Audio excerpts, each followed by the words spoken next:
And Secretary of State John Kerry is denouncing the Ukrainian government's crackdown on protesters. Overnight, police launched a dramatic raid on camps set up by demonstrators in the capital of Kiev. Clarissa Ward is tracking developments from London. It's been quite a night. Clarissa, good morning.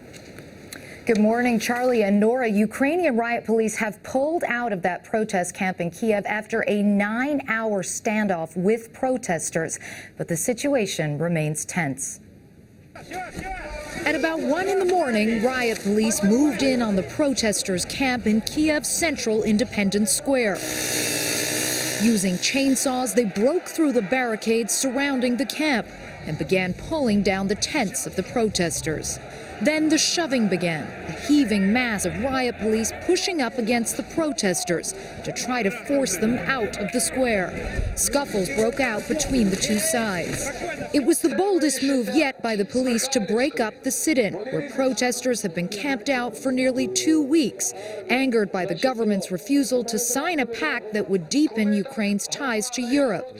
The country's president, Viktor Yanukovych, favors closer ties with Russia. They have beaten people sleeping in the square, and in this case, we need to defend Ukraine, this protester said, and we should have revenge and sack the authorities just for that. In a strongly worded statement, Secretary of State John Kerry expressed disgust at the Ukrainian authorities' use of force.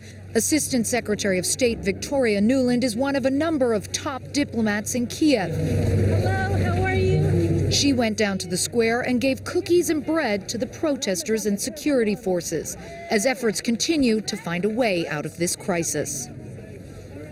Nuland also met with President Yanukovych today. She told him that last night's action against the protesters was completely unacceptable in a democratic society. Charlie, Nora. Clarissa, thanks.